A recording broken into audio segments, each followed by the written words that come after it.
l'école du dimanche avec Albert.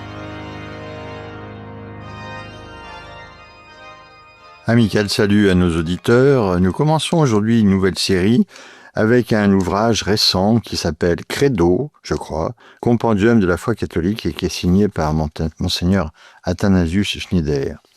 Enseignez toutes les nations, leur apprenant à observer tout ce que je vous ai commandé.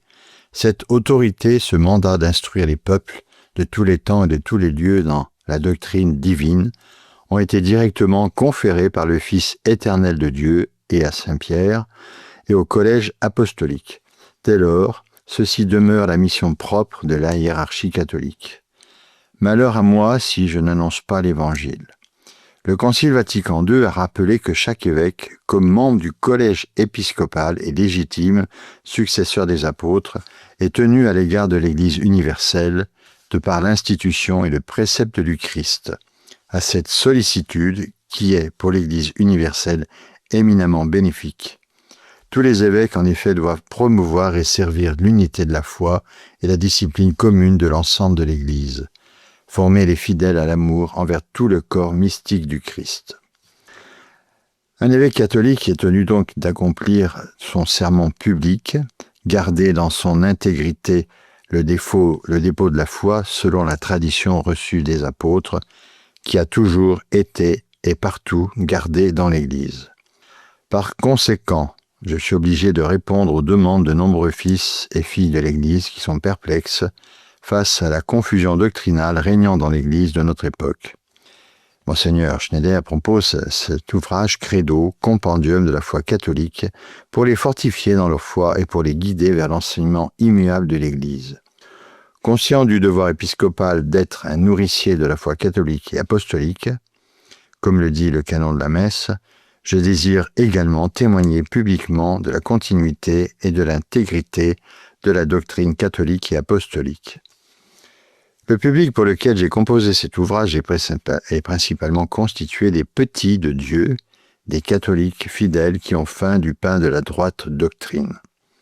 C'est donc pour obéir au devoir envers eux que m'impose ma consécration épiscopale de prêcher la vérité à temps et à contre-temps, que je publie aujourd'hui ce compendium, c'était le 2 mai 2023. Alors, l'ouvrage suit un plan classique en 3 volets, après une introduction décrivant l'identité et la doctrine chrétienne. La première partie expose ce que les catholiques croient et en suivant les articles du symbole des apôtres, la lex credendi, la règle de la croyance juste. La deuxième partie explique les principes de l'action morale, juste et de leur application en suivant les commandements avec la lex vivendi, la règle de la vie juste. La troisième partie traite de la grâce et des moyens de sanctification en mettant l'accent sur la prière et les sacrements, la lex orandi. La règle de la prière juste et la règle pour être juste. Enfin, les annexes contiennent les 5 credos principaux, démontrant par ces célèbres résumés dogmatiques que l'Église catholique continue d'admettre un seul Seigneur, une seule foi, un seul baptême, et certaines prières et objets liturgiques principaux de la dévotion catholique. En tant qu'évêque de rite romain, je considère surtout la doctrine et les coutumes de l'Église latine, bien que j'ai accordé une place importante à plusieurs notions et pratiques de l'Église d'Orient qui contribuent à éclairer certains points. Étant donné l'ancienneté et le caractère sacré du rite romain traditionnel, tant loué par le pape Benoît XVI, sous le pontificat duquel j'ai été consacré évêque, j'ai en outre voulu mettre en évidence ces rites, ces cérémonies telles qu'ils se trouvent dans les rituels antérieurs au changement liturgique des années 60, à savoir 1969, en notant certaines différences chaque fois que cela semblait opportun. Que les saints apôtres, pères et docteurs de l'Église intercèdent pour tous ceux qui utiliseront ce compendium afin qu'ils puissent en tirer de nombreux bienfaits spirituels. Que la bienheureuse Vierge Marie, Mère de Dieu et notre tendre Mère, dignement invoquée dans l'Église comme destructrice de toutes les hérésies et siège de la sagesse, nous protège de son manteau maternel et prie pour nous afin que nous soyons dignes des promesses de son divin Fils, le Verbe fait chair, qui est plein de vérité et de grâce, et étant dans le sein du Père, nous a révélé toute la vérité.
Alors, qu'est-ce que la doctrine chrétienne, l'identité chrétienne?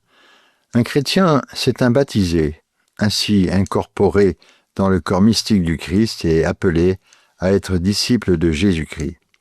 Un catholique, c'est une personne baptisée dans l'unique Église établie par Jésus-Christ, tenue de croire et de professer l'intégralité de sa doctrine et de demeurer dans l'unité de son corps mystique, l'Église, en recevant les sacrements qu'il a institués et en se soumettant au pasteur légitime qu'il a mandaté.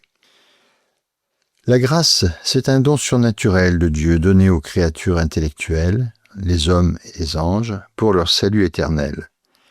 Le glorieux nom de chrétien est donc une grâce, un don divin mis à notre disposition par pure bonté et l'amour de Dieu pour nous.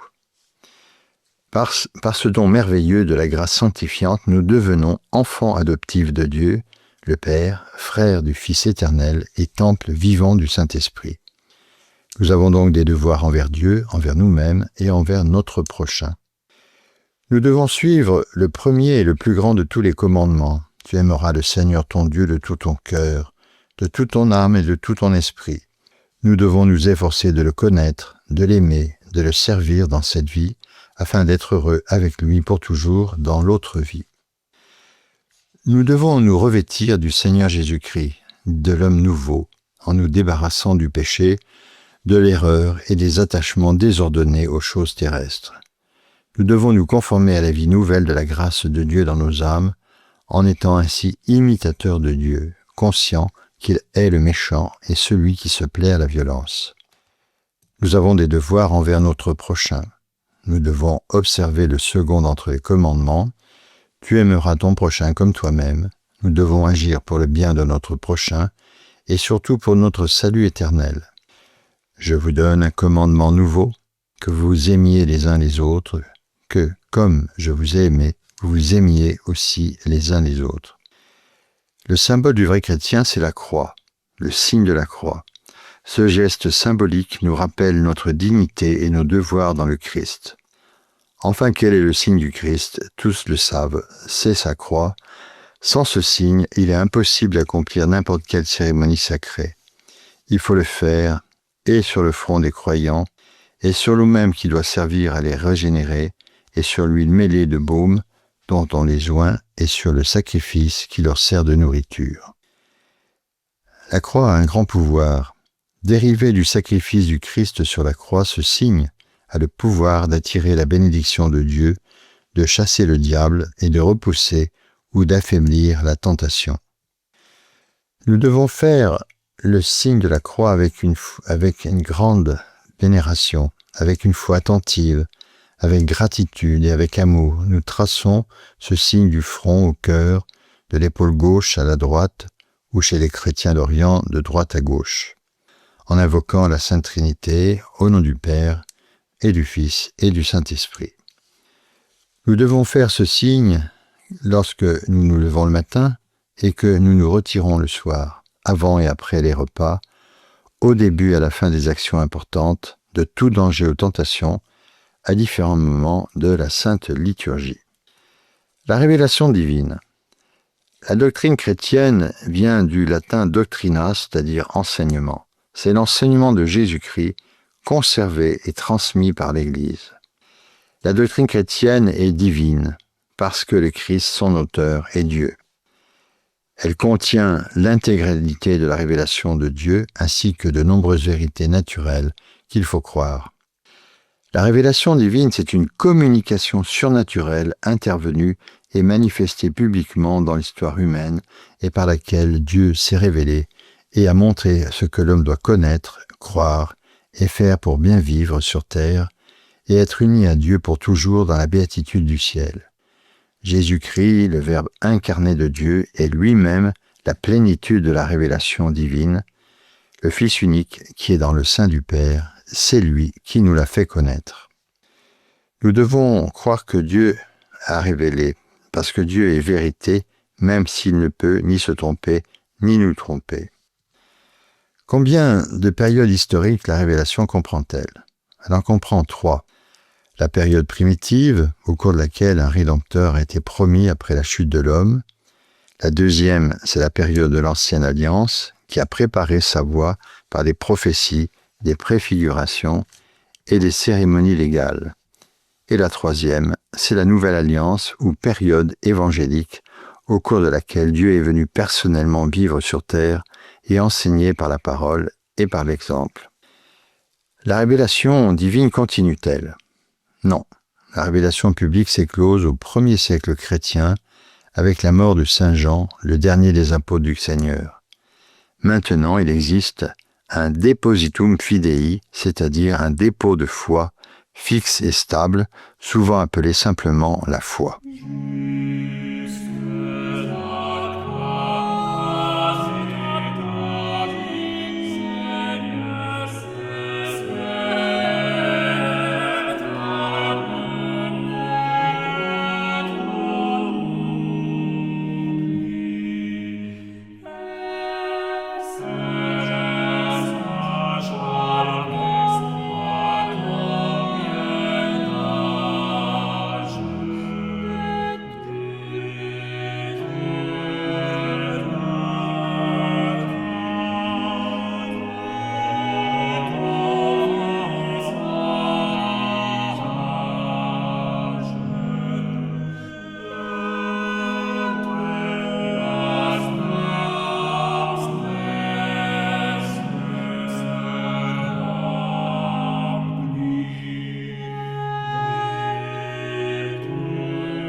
Alors quelles sont maintenant les sources de la doctrine chrétienne?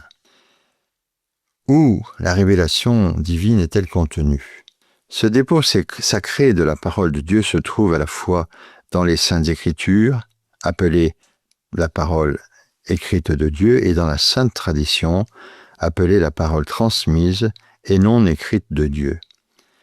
L'Écriture sainte, c'est la parole de Dieu, écrite sous l'inspiration du Saint-Esprit, et contenue dans les livres reconnus par l'Église qui constituent ce qu'on appelle communément la Sainte Bible.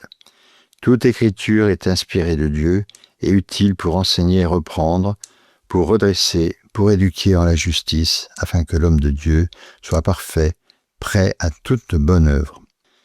La Bible se compose de 73 livres, divisés en 2 parties. L'Ancien Testament, comptant 46 livres, le Nouveau Testament, comptant 27 livres. L'Ancien Testament. Les livres de l'Ancien Testament sont la parole inspirée de Dieu, contenant le récit de l'Alliance ou serment sacré que Dieu a fait avec son peuple élu et qui a duré jusqu'à la venue du Christ et a trouvé son accomplissement en lui. Le Nouveau Testament, ces livres du Nouveau Testament sont une parole inspirée de Dieu, contenant le récit de l'Alliance nouvelle et éternelle que Dieu a faite avec toute la race humaine par Jésus-Christ, son Fils coéternel et divin et qui durera jusqu'à la fin des temps. Les différents livres sacrés ont été retenus dans la Sainte Bible. Et pourquoi ? L'Église a reconnu avec une autorité infaillible chacun d'eux comme inspiré par Dieu et a ainsi établi le canon, règle ou mesure de l'Écriture dans les premiers siècles chrétiens. Alors, que signifie finalement de dire que l'Écriture sainte est divinement inspirée ? Pour composer ces livres sacrés, Dieu a choisi des hommes auxquels il a eu recours dans le plein usage de leurs facultés et de leurs moyens pour que, lui-même, agissant en eux et par eux, il misse par écrit en vrais auteurs tout ce qui était conforme à son désir et cela seulement.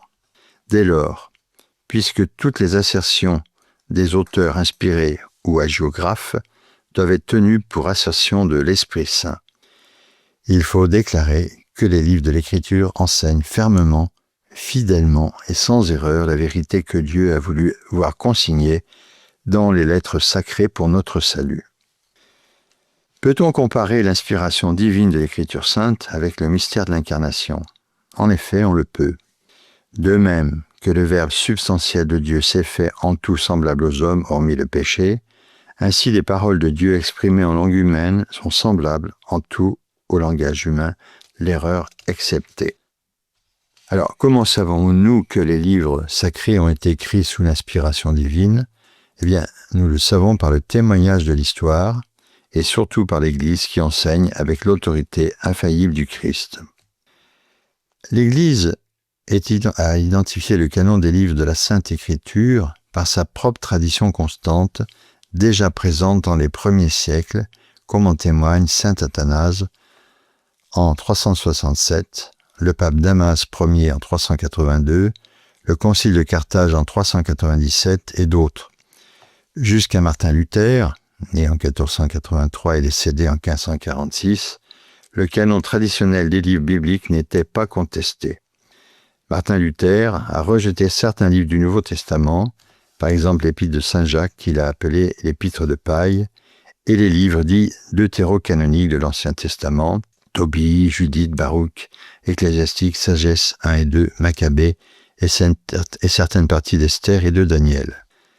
Alors, quand donc l'Église a-t-elle défini dogmatiquement le canon de l'Écriture sainte ? Eh bien, c'est au Concile de Trente, qui s'est déroulé de 1545 à 1563 au XVIe siècle, pour corriger les erreurs de Martin Luther et d'autres hérétiques. Tous les livres de l'Écriture sainte doivent être également respectés et honorés. L'Église reçoit tous les livres, tant de l'Ancien que du Nouveau Testament, puisque le même Dieu est l'auteur de l'un et de l'autre et les embrasse avec un égal sentiment de respect et de piété. Les livres des Saintes Écritures ont donc une réelle autorité. Non point parce que composés par la seule habileté humaine, ils ont ensuite été approuvés par l'autorité de l'Église, et non pas seulement parce qu'ils contiennent la révélation sans erreur, mais parce que, écrits sous l'inspiration de l'Esprit Saint, ils ont Dieu pour auteur et qu'ils ont été livrés comme tels à l'Église elle-même. La raison peut démontrer la certitude historique des Écritures. Des études historiques, littéraires, théologiques ont confirmé à maintes reprises leur authenticité, leur intégrité et leur véracité. L'Église n'interdit pas la lecture personnelle de la Bible. En effet, elle peut nourrir notre vie spirituelle personnelle et notre prière, en particulier évidemment les évangiles et les psaumes. Le pape Benoît XV, au début du XXe siècle, a recommandé que les évangiles et les actes des apôtres soient si largement diffusés qu'il ne manque dans aucune famille chrétienne. On sait ce qu'a dit le docteur d'Église, Saint Jérôme, l'ignorance des Écritures, c'est l'ignorance de Jésus-Christ.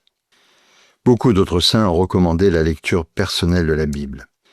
Par exemple, sainte Thérèse de Lisieux, docteur d'Église, a dit « Je n'ai qu'à jeter les yeux dans le Saint Évangile, aussitôt je respire les parfums de la vie de Jésus, et je sais de quel côté courir.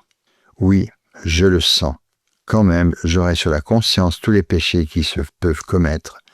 J'irai le cœur brisé de repentir, me jeter dans les bras de Jésus, car je sais combien il chérit l'enfant prodigue qui revient à lui. » L'exégèse a un certain rôle, que les exégètes des Saintes Écritures, ceux qui donc connaissent l'Écriture et qui la décortiquent.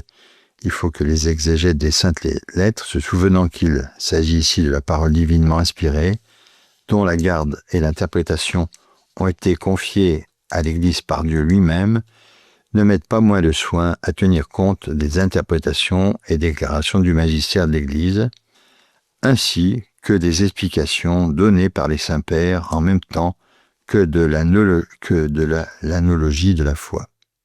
Qu'ils veuillent d'une manière toute particulière à ne pas se contenter d'exposer ce qui regarde l'histoire, l'archéologie, la philologie et autres sciences semblables, comme nous regrettons qu'on le fasse dans certains commentaires, mais tout en alléguant à propos de ces informations, pour autant qu'elles peuvent aider à l'exégèse, qu'ils exposent surtout quelle est la doctrine théologique de chacun des livres et des textes en matière de foi et de mœurs, en sorte que leurs explications non seulement aideront les professeurs de théologie à exposer et à prouver les dogmes de la foi, mais encore seront utiles aux prêtres pour expliquer la doctrine chrétienne au peuple et enfin à tous les fidèles pour mener une vie sainte digne d'un chrétien.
Alors on est toujours en compagnie donc de Credo, le compendium de la foi catholique de Monseigneur Athanasius Schneider, qui est paru en 2023.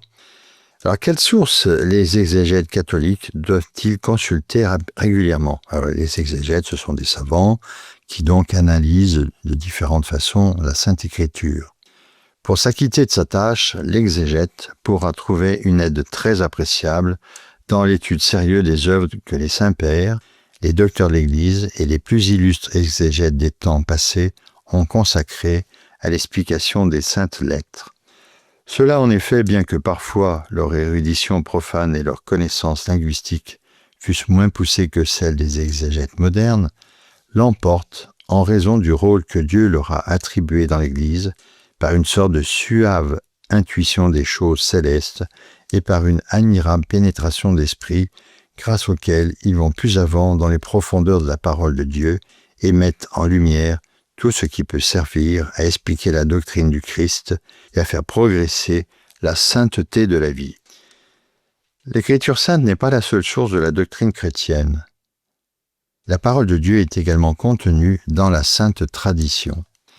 La tradition, la parole de Dieu non écrite dans la Bible, mais transmise par une succession ininterrompue des apôtres jusqu'à nous, la tradition sacrée ou dogmatique contient donc des vérités que les apôtres ont reçues du Christ ou de l'Esprit Saint et que l'Église a ensuite propagées sans altération à travers tous les âges. Les pères de l'Église tenaient la sainte tradition pour une source de la foi. Oui, par exemple comme saint Épiphane, la tradition doit également être utilisée car tout n'est pas disponible dans l'Écriture sainte. Ainsi, les saints apôtres ont transmis certaines choses dans les Écritures, mais d'autres dans des traditions, comme le dit saint Paul, les traditions que nous vous avons enseignées. Et saint Augustin, il y a des coutumes qui viennent, je suppose, de la tradition des apôtres, comme beaucoup d'autres choses qui sont considérées comme ayant été transmises avec leur autorité actuelle parce qu'elles sont conservées dans toute l'Église. Alors comment l'Écriture sainte et la sainte tradition sont liées? Elles se soutiennent mutuellement pour témoigner des vérités révélées. La théologie catholique parle donc de traditio declarativa, puisque la tradition clarifie et explique les paroles parfois obscures de l'Écriture, et de traditio constitutiva, puisqu'elle enrichit le contenu de la révélation donnée dans l'Écriture sainte de sa propre vérité divine. Par exemple, la détermination du canon des Écritures saintes, le baptême des enfants, le nombre des sacrements, la doctrine du purgatoire, l'Immaculée Conception et l'Assomption corporelle de Marie, et la règle que seules les personnes de sexe masculin peuvent recevoir le sacrement de l'ordre, à savoir l'épiscopat, le presbytérat et le diaconat. On continuera donc à nous laisser instruire de façon tout à fait remarquable par le credo et le compendium de la foi catholique de Monseigneur Schneider. Bonne semaine à tous, et que le nom du Seigneur soit béni au nom du Père et du Fils et du Saint-Esprit. Amen.